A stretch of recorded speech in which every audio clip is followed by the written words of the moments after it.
We came finally to a ravine that cut through the field and to a footbridge that crossed the big ditch, which was dry now, with a carpet of grass and weeds on its floor. The depth of the ravine afforded protection from the chilly wind, a wind that was sharper than it had been the night before in Chicago. We threw our clothes and blankets and Howie's banjo on a pile of leaves and sat down to rest. It was dark by that time, and the stillness out in that field was immense and terribly lonely. And then, worse than the stillness, came the faraway whistle of a train and the rumble of cars. A stab of agony went through me. I wonder if I would ever again be able to hear the noises of a train without hurting at the memory of Howie. That night, under the bridge, Joey and I cried together. It was the first time I had cried since I was a very small boy. There had always been a stubborn streak in me that refused to allow tears no matter how much I had been hurt. Not that night in the ravine. Finally, I made myself face the situation. I opened the can of beans with my knife and divided them between us. Well, eat, Joey, and then we'll think things through. We felt a great deal better after we had eaten. The tramp man's gift restored some of the energy which fatigue and terror had drained from us. We leaned against the bank of the ravine and talked quietly together. Do you want to go home, Joey? I asked. Because if you do, I'll hitchhike back with you and then strike out on my own. You wouldn't go home even if we got back to Chicago, would you? Joey asked. I thought of Dad's face, of his anger. I pictured the contempt he'd have for my brief running away. I remembered Mom saying maybe it was the best that I leave. I think I'd rather starve. I don't want to starve, but it would be better than going back home. They won't scold you, Joey. They'll be glad to have you back. But me? I think I'll take the chance on my own. Joey nodded. I think I'll take the chance with you, he said.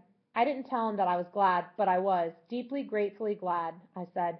It's going to be harder for us to find a job without Howie. It's going to be rough, but maybe. There was still a maybe, still a thin hope. We had been so sure, so confident only 24 hours earlier. The future had looked so good as the three of us laughed under the L platform the night before. We slept for a while, a troubled, restless sleep for me. It grew cold during the night, and toward morning we were awakened by a chill rain blowing in our faces. I got out an extra jacket for Joey and helped him to overcome the stiffness in his arms so that he could get into it. We picked up our belongings and trudged through the wet meadow, hungry and still numb with our grief. I wanted to get to a town, some place where there was a soup kitchen and maybe a chance of getting the job Howie and I had hoped to find. The memory, though, of that army of men meeting the train only a few hours before made me feel weak with despair. I wondered if there were any place in the world where Joey and I would be welcome. Just a chance, I kept thinking, just one chance to dig a ditch or clean a cesspool. I couldn't ask to play a piano. Just a chance to earn enough money for 2 good breakfasts. We didn't find a town that morning, but toward noon we came around a ramshackle farmhouse, about as dreary a place as I had ever seen, even in the slum area where Howie had lived. The yard around it was hard-packed clay, and it was cluttered with all kinds of debris, piles of rotting boards, cracked dishes, some cast-off toys, broken-down chairs, and other pieces of furniture. The only sign of life was a listless-looking white rooster which watched us indifferently for a minute and then took off on his long yellow legs.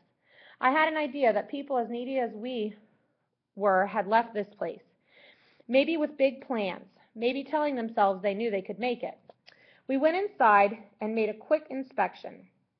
Nothing there, nothing that is, except a rusty old kitchen range, and that was a welcome sight.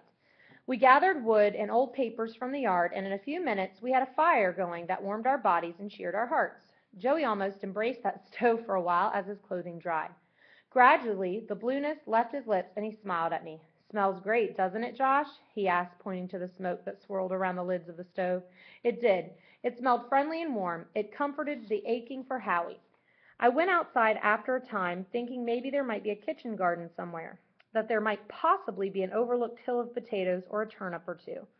It was likely that people had been living there during the summer because their rooster was still roaming the place. Finally, I did find a fenced-in lot that had evidently been a garden, but there were no overlooked potatoes or turnips in it.